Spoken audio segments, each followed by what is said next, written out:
En fait, j'ai commencé la gériatrie par hasard en étant formé par Jean-Pierre Bouchon à l'hôpital Charlefoix. Ce qui m'intéressait dans cette pratique, c'était la globalité de la prise en charge, de la prise en soin. Et en fait, j'ai travaillé au début sur l'évaluation médico-économique du grand âge, donc ce qui n'était pas franchement ce que je fais aujourd'hui. Mais c'est dans un poste de praticien hospitalier en fait qu'on a pu travailler plus spécifiquement sur la maladie d'Alzheimer, et j'ai eu la chance de collaborer avec un psychiatre, donc Patrick Frémont, alors que j'étais à l'hôpital de Lagny Marne-la-Vallée. Et on a monté en 94 une consultation mémoire, donc une des premières en France, à l'occasion de la sortie du médicament, du seul qui existait à l'époque, la Tacrine. Et j'ai pu en fait découvrir l'approche psychiatrique des sujets âgés, en tout cas des sujets qui avaient des troubles du comportement, en menant ces consultations à deux et donc en apprenant un peu l'entretien psychiatrique.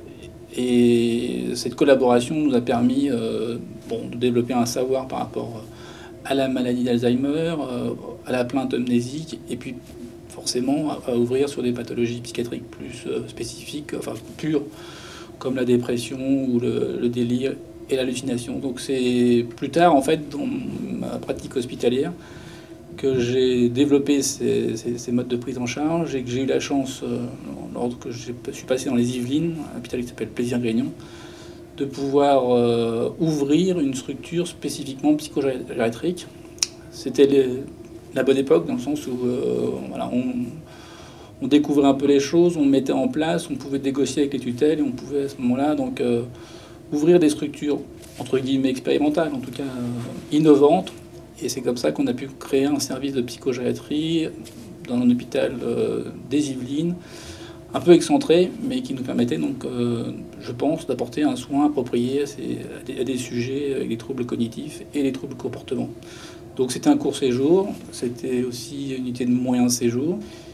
Et puis bon, pour des raisons personnelles, j'ai voulu revenir, parce que j'ai fait mes études à Paris, sur Paris, et j'ai pu intégrer en fait l'équipe de Botono, qui avait en 2001 ouvert sous une forme gériatrique et qui présentait deux types de services, un service de gériatrie polyvalente et un service de psychogériatrie.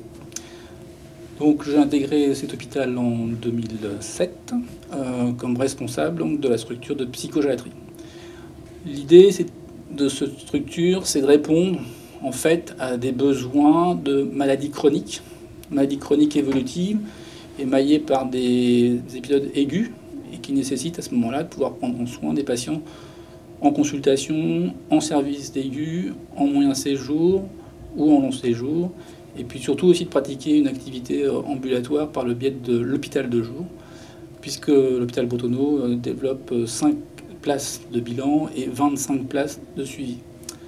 Donc c'est vrai que c'est un cortège assez important de solutions, d'offres de soins, mais qui, je pense, répondre, pas à l'ensemble, mais à beaucoup de situations qui nécessitent à ce moment-là un avis médicalisé de type hospitalier. Alors Botono, c'est un outil un peu particulier, donc construit et élaboré par une équipe pluridisciplinaire, avec une chef d'équipe qui était à l'époque Isabelle Lesage, et qui a su en fait mettre en musique différentes bonnes idées, à la fois autant sur le plan architectural, à la fois sur le mode organisationnel, mais aussi dans l'insertion de l'hôpital dans la cité et dans la ville.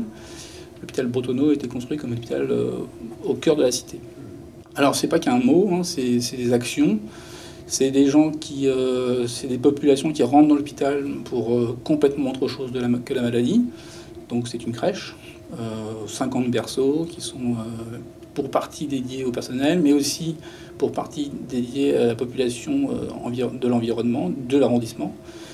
Donc des couples jeunes rentrent dans l'hôpital Botono, fréquentent l'hôpital, fréquentent des sujets âgés malades, pour une raison qui n'est pas du tout celle de la maladie, mais pour amener leurs enfants à l'hôpital. C'est des associations de bénévoles, donc c'est une centaine de bénévoles sur l'hôpital, qui, au cadre d'une association qui s'appelle Vivre à Botono, en fait, permet de faire de nombreuses activités, animations, et qui fait un lien avec la cité. Alors après, c'est anecdotique, hein. Enfin, ça peut paraître anecdotique, mais c'est une vigne. Non. On a une vigne qui nous permet chaque année de faire 200 bouteilles de vin rouge et 100 bouteilles de vin blanc. C'est pas anodin, c'est la butte Montmartre, donc c'est la commune, c'est aussi la vigne de Montmartre, et c'est la confrérie des vignerons de Montmartre qui viennent chaque année en fait faire la vendange. Et pour les habitants du 18e arrondissement, donc de l'arrondissement de l'Hôpital-Bretonneux, c'est continuer à être dans la cité. Autre possibilité, c'est un lieu d'exposition permanente, dans le sens où tous les 2 mois, un artiste produit une exposition, photo, peinture, sculpture, et qui donc donne lieu à un vernissage où l'ensemble des personnes autour de Bretonneux, plus ou moins concernés par le soin, sont invités, le soin ou l'art, sont invités à venir inaugurer ces expositions. Donc là aussi, c'est un moment d'échange avec donc une population, encore une fois non malade, une population au sein duquel l'hôpital existe. Donc il y a vraiment l'idée donc de faire rentrer la vie dans l'hôpital. Et l'idée aussi, c'est de changer l'image du sujet âgé, changer l'image faire passer une autre image de la maladie d'Alzheimer. Donc par exemple, dans cette exposition, les artistes, on leur demande systématiquement de réserver une demi-journée pour faire une visite guidée avec les patients présents à l'hôpital, y compris les patients atteints de maladie d'Alzheimer, y compris les stades évolués, et qu'ils puissent en fait échanger avec eux, alors pas sur leur technique, sur l'histoire de l'art ou autre, mais échanger sur les émotions que produisent leurs œuvres, ce qui nous permet donc dans cette discussion de montrer différemment la maladie, et que ces artistes qui sont des gens de l'extérieur de l'hôpital puissent à ce moment-là véhiculer autre chose de la maladie d'Alzheimer dans leur quotidien, dans leur proche environnement. Et donc travailler sur cette fameuse quand même image aussi noire de la maladie. Dans ce sens-là, on a développé aussi des partenariats avec une association qui s'appelle Arts et qui nous permet une fois par semaine d'aller visiter le Louvre. Donc c'est une visite particulière, guidée, avec des gens formés, pour des patients hospitalisés plutôt en long séjour, avec des troubles cognitifs sévères. Et donc là aussi, un partenariat avec un grand musée, et donc avec l'idée que les patients Alzheimer puissent bénéficier de la culture, de l'art, et puissent être encore insérés dans la vie de tous les jours. Alors, à côté de ça, bien sûr, on développe le soin, et le soin spécialisé à la maladie d'Alzheimer. Donc ça commence à la consultation de débrouillage, et donc on a développé l'évaluation neuropsychologique. La consultation de débrouillage. Ça s'appelle comme ça? Non, c'est pas un terme officiel. Non, mais c'est bien. Les gens viennent pour une plainte amnésique, et donc on va faire un diagnostic. Donc pour porter le diagnostic, on s'arrange pour être plusieurs à porter un regard de spécialiste. Et l'idée justement de Bretonneux dans le service de psychogériatrie, c'est qu'au lit du patient, on puisse conjuguer les avis donc, de spécialistes comme un gériatre, comme un neurologue, comme un psychiatre et comme un neuropsychologue. Et c'est un partenariat aussi avec Bichat, qui est aussi un des établissements du groupe, avec la neuroradiologie, pour avoir un staff commun et avoir une discussion technique quant à un avis diagnostique et avant de porter un diagnostic. Donc c'est quelque chose qu'on travaille, qu'on met en place, qui coûte et qui est sans arrêt remis en cause à cause du fait de son coût, mais qui nous semble indispensable pour avoir un diagnostic de qualité.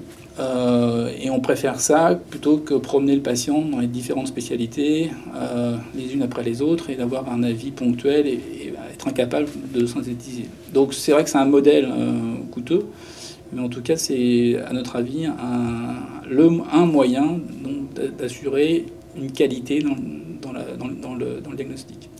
Après le diagnostic, il y a tout le processus de l'annonce. L'hôpital de jour est donc un outil extrêmement pratique pour prendre le temps de poser les mots, ou ne pas poser les mots, en tout cas accompagner ce moment d'annonce diagnostique avec le patient et aussi avec l'entourage. Donc c'est vrai qu'un hôpital de jour de moyen séjour, de suivi, permet sur des séquences de 2 à 3 mois, renouveler une fois si nécessaire, donc d'accompagner ces patients juste après l'annonce diagnostique, et pour mettre en place tout un réseau, tout un relais de suivi à domicile. L'aigu nous permet de prendre en soin des patients qui décompensent sur le plan comportemental, mais aussi des patients pour lesquels on a un bilan diagnostique compliqué et lourd, et sur un temps donné, dans un lieu donné, faire à ce moment-là une évaluation la plus complète possible, et encore une fois, porter un diagnostic le plus précis possible. Le moyen séjour donc, a été développé pour la réhabilitation, donc consolider les traitements, travailler au retour à domicile, travailler avec tout ce qui est le travail social. Et au sein du moyen séjour, on a pu labelliser en 2009 une unité cognitivo-comportementale dans laquelle on développe plus particulièrement les approches non médicamenteuses. Donc ça, c'est un domaine qui, sur l'hôpital Bretonneau, est développé, amène des partenariats divers, à la fois avec le domaine de la rééducation, à la fois avec les psychologues, bien entendu, mais aussi avec tout ce qui est art-thérapie. Donc nous sommes assez friands d'élèves, de stagiaires en art-thérapie, et nous produisons chaque année différents travaux dans le domaine pour justement approcher au mieux ces techniques non médicamenteuses qui sont promues par tous, qui sont malheureusement difficilement évaluables et peu évaluées, mais qui nous semblent franchement intéressantes, et notamment beaucoup plus que le traitement médicamenteux. Et puis sur les parties hébergement, long séjour, en 2012, nous avons pu labelliser une unité d'hébergement renforcée, donc qui nous permet d'avoir un renfort en personnel pour prendre en soin et le mieux possible des patients déments avec des troubles du comportement chroniques et nécessitant des soins continus.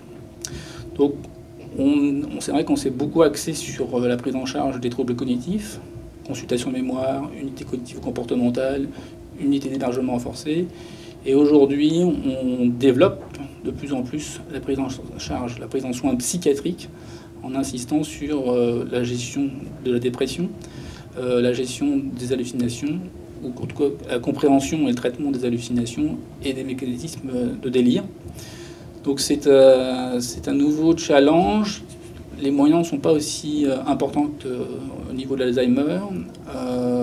En tout cas, l'idée étant de proposer des structures de soins, certes hospitalières, mais de développer de plus en plus des structures de soins ambulatoires et des partenariats avec l'ambulatoire. Je parle plus précisément des centres médico-psychologiques.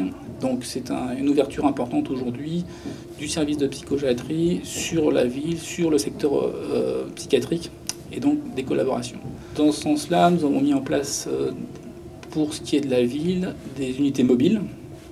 Sur Paris, donc, on fait partie d'un projet expérimental qui, lui, intervient plus précisément sur les EHPAD. Donc c'est une équipe de professionnels de Bretonneau et de Bichat qui intervient sur 20 maisons de retraite, EHPAD, du nord de Paris, permettant en fait d'apporter des connaissances, certes, mais aussi d'échanger des pratiques dans le soin, dans l'affection nosocomiale, dans la douleur, dans la gestion du trouble du comportement, puisque dans cette équipe, il existe un psychiatre et qu'il est accompagné d'un gériatre et d'une ergothérapeute. Donc ces complémentarités ville-hôpital sont développées. Cette année encore, on construit une Maya, donc qui permettrait, j'espère, de mailler tous ces échelons d'intervention, en sachant que sur notre territoire, on a un réseau de santé qui est assez dynamique, le réseau de santé Paris-Nord. Donc plusieurs strates de solutions qui nécessitent une coordination. Alors l'expérience de Paris, c'est un peu particulier, en tout cas sur un arrondissement comme le 18 ou 17e, c'est qu'on a peut-être trop d'intervenants et qu'il faut qu'on travaille plus à une meilleure coordination. C'est probablement notre challenge par rapport à des régions qui ont peut-être moins de moyens et qui sont mal à créer des structures. Là, notre souci à nous, c'est de travailler ensemble et trouver une cohérence. Sur l'hôpital, nous avons beaucoup de structures. Elles sont bien sûr liées avec les unes avec les autres. Il faut rester vigilant quant à un projet commun, quant à une globalité de la prise en soin. Et je pense que pour éviter toute décision arbitraire ou ou dérapage éthique, qu'on est dans une journée éthique, il est important qu'on puisse s'ouvrir avec tous les partenaires de la prise en soins. Je veux parler donc des médecins de ville, qui est un challenge important, les psychiatres en libéral. Et pour rester éthique, bien sûr, pour être éthique, c'est le patient, c'est son entourage. Et il n'y a que quand on aura ouvert complètement ces discussions qu'on aura un avis collectif, que le patient sera vraiment considéré comme un citoyen. Chose qu'on promeut aujourd'hui dans les hôpitaux, mais qui se passe en général sur une petite cellule hospitalière et pas forcément complètement à la cité. Donc voilà, c'est les projets qu'on a aujourd'hui. C'est un petit peu l'histoire de Bretonneau jusqu'à aujourd'hui, en sachant que les grandes interrogations d'aujourd'hui sont quand même des interrogations financières. On est en 2012, le plan Alzheimer, on ne sait pas ce qui va devenir en 2013. Les moyens n'ont pas été entre guillemets sanctuarisés ou complètement repérés, donc c'est difficile peut-être de les conserver s'il n'y a pas un soutien important au niveau politique, au niveau gouvernemental, sur cette priorité qui est le soin à la maladie Alzheimer.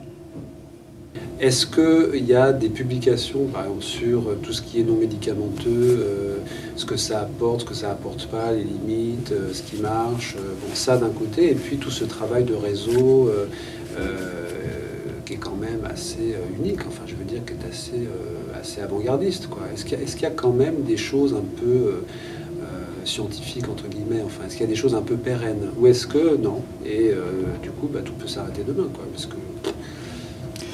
Alors aujourd'hui, la littérature donne quand même plusieurs réponses quant à l'évaluation des techniques non médicamenteuses ou aussi donc de systèmes extra-hospitaliers, de collaboration et autres. Donc il y a de plus en plus d'études. Ces études, elles gagnent en qualité. C'est vrai qu'aujourd'hui, on est un peu limité quant à la taille des échantillons, aux méthodes retenues, aux évaluations faites. Donc on était toujours un peu frustrés et déçus de ne pas avoir en fait une preuve d'efficacité. Bien sûr qu'il faut qu'on y arrive. Maintenant, c'est de savoir quel est le bon critère choisi pour prouver l'efficacité de ces différentes approches. Si on parle par exemple des structures extra-hospitalières, ce qu'on nous demande aujourd'hui, c'est de prouver qu'on diminue le taux d'hospitalisation ou d'entrée au niveau des urgences. Voilà, on peut y arriver de différentes façons, en qualité ou sans qualité, mais c'est notre critère majeur aujourd'hui parce qu'il est économique. Au niveau des évaluations non médicamenteuses, là aussi, on cherche à montrer qu'on fait des économies de santé. La question que je pose, c'est est-ce vraiment les bons critères qui sont choisis? On parle de qualité de vie, on parle de stress, on parle de personnes qui sont présentes, on parle de personnes qui sont dans l'instant. Tous ces critères-là, en fait, sont très peu développés. La qualité de vie est quelque chose d'assez difficile à aborder chez le sujet âgé, dément, mais c'est pas impossible. Le stress, c'est des choses qu'on commence à aborder. La présence à un moment donné et la qualité de la relation de l'individu avec son entourage immédiat, c'est des choses qu'on commence à évoluer. Donc je pense que ces pistes nous donneront les vrais intérêts de ce type d'approche. Je crois qu'aujourd'hui, on est très déçu par le médicament et peut-être trop déçu par le médicament parce qu'on voudrait qu'il soit plus efficace ou on voudrait qu'il soit moins nocif. Et en fait, c'est pas qu'ils sont pas bons, c'est qu'on les utilise pas forcément à bon escient. Aujourd'hui, on décrit beaucoup ces médicaments-là parce que ils sont dangereux, mais c'est parce qu'on a fait des glissements aussi dans l'utilisation de ces médicaments. Donc là, l'attente est grande. Le besoin d'évaluation est là. Je crois qu'il y a vraiment un effort, alors là, qu'il faut faire tous ensemble sur quels outils utilisons-nous dans l'évaluation pour montrer qu'elles sont efficaces. Donc je crois qu'il y a des collaborations qui doivent se mettre en place. Je dis ça, elles existent au niveau européen, au niveau international, justement pour reconnaître des critères validés par tous, pour montrer qu'il y a tout un intérêt à faire ces différents types d'approches. Il y a des travaux comme ça qui sont déjà en place depuis longtemps, je veux dire des croisements d'expériences internationales. Sachant qu'en même temps, c'est pas les mêmes populations, c'est pas les mêmes pratiques, c'est pas les mêmes histoires, etc. Mais enfin, quand même. C'est pas les mêmes populations, c'est pas les mêmes pratiques, sauf que c'est les mêmes moteurs. Voilà. Donc on développe un diplôme universitaire, interuniversitaire sur les approches non médicamenteuses, maladie Alzheimer et maladie apparentée. Bon, alors on va dans le domaine de l'art-thérapie, on va dans le domaine, dans tous ces domaines qui sont proposés. On se rend compte au bout du compte qu'on est dans le relationnel et qu'on a des leviers qui sont l'anxiété, qui sont le stress, qui sont la relaxation et autres, qui font qu'en fait on arrive à gérer au mieux l'anxiété du patient, son stress et autres, et qu'on arrive à passer des caps et qu'on arrive à passer des troubles du comportement. Donc les techniques, le médiateur peut être différent, mais de fond, probablement que la technique se ressemble. Donc déjà, depuis un moment, on est plusieurs à réfléchir tous ensemble dans des domaines différents, mais qui au bout du compte utilisent les mêmes leviers pour essayer ensemble de construire des outils d'évaluation de ces pratiques. Et donc c'est des choses qui sont actuellement en cours. Ça fait 1 an qu'il y a des boards un peu européens pour l'instant et mondiaux après qui réfléchissent à ça, quoi. Enfin, l'outil Bretonneau existe. Je pense que voilà, il montre les intérêts. Il est difficilement reproductible dans sa globalité, parce qu'on parle d'un bâtiment en entier, une conception et autres, mais voilà, je pense que dans le concept, alors dans la construction du quotidien, c'est des choses qui sont tout à fait reproductibles. Et donc on part toujours sur l'idée que ça reste un modèle intéressant. Voilà, on se bat pour garder les moyens. Je crois que alors c'est aussi un débat national qui s'ouvre. En fait, la psychiatrie, on est entre la gériatrie et la psychiatrie. Donc avec les moyens de la gériatrie, c'est très difficile de faire tourner un service comme ça. Avec les moyens de la psychiatrie, on n'en aura jamais. Donc c'est aussi travailler à reconnaître une spécificité. Donc on a eu la chance d'avoir les soutiens des plans Alzheimer. Je crois qu'aujourd'hui, la santé mentale est un petit peu mise en avant. On va aller voir aussi dans ce champ-là pour justement pouvoir avoir les moyens adéquats. Comment ça marche? Je veux dire, le projet, là, il change, enfin, il reçoit de l'écho dans les deux sens ou non? C'est pas comme ça. Alors, votre question est intéressante parce que Bretonneau est construit avec le projet Bretonneau. Ça a ouvert en 2001. Il y a eu une période d'euphorie à l'ouverture de l'hôpital où en fait les patients sont rentrés doucement mais sûrement. Donc les équipes ont été habituées à travailler avec des services remplis à moitié. Donc c'est vrai qu'il y avait une disponibilité en temps qui était importante. L'hôpital a monté en charge, l'hôpital doit être entre guillemets efficient, et donc il a fallu que les durées de séjour soient plus courtes et qu'il y ait un turnover plus important de patients. Donc le projet Bretonneau, il a souffert au bout de 5 ans. Au bout de 5 ans, on s'est dit mais voilà, on n'est pas dans le projet Bretonneau. En fait, c'est un leurre. En fait, l'outil est vivant. L'outil évolue. Il évolue sur les contraintes, comme on l'a dit, sur les contraintes économiques, mais il évolue aussi par l'évolution des professions, par aussi l'évolution des mentalités. Alors, c'est un lieu qu'on vient visiter souvent, de France, de Navarre, enfin voilà, pour la petite histoire, on vient du Japon, on vient de l'Inde, parce que c'est un lieu qui est connu, qui est réputé. Donc c'est intéressant de confronter les contraintes des pays qui viennent visiter à ce qu'on propose. Donc c'est pas du tout adaptable au Vietnam, puisqu'on travaille, on a un partenariat important avec le Vietnam. Bretonneau n'est pas délocalisé au Vietnam. Bretonneau au Japon ne sera jamais adapté aux besoins des Japonais. Mais par contre, les questionnements qui nous reviennent en fait de ces visiteurs nourrissent notre propre réflexion, et donc sur l'intégration de l'hôpital dans la ville, sur le partage avec la ville, et donc c'est des choses qui nourrissent notre réflexion. Donc le projet Bretonneau, j'ai envie de dire, il n'existe plus parce que c'est un terme que les gens ont gardé en tête et sont nostalgiques d'un passé, si ce n'est qu'en fait ce projet Bretonneau, il est construit au jour le jour et il est évolutif. Alors il était précurseur en 2001. Est-ce qu'il est aujourd'hui encore précurseur? Je crois qu'il a des capacités multiples. Il a été peut-être... aujourd'hui, il est en phase avec son temps. Je crois qu'il est aussi encore le germe de potentialité. Donc on a des projets innovants, pas pour qu'ils soient innovants, mais pour qu'on continue encore à intégrer encore plus l'hôpital dans la ville.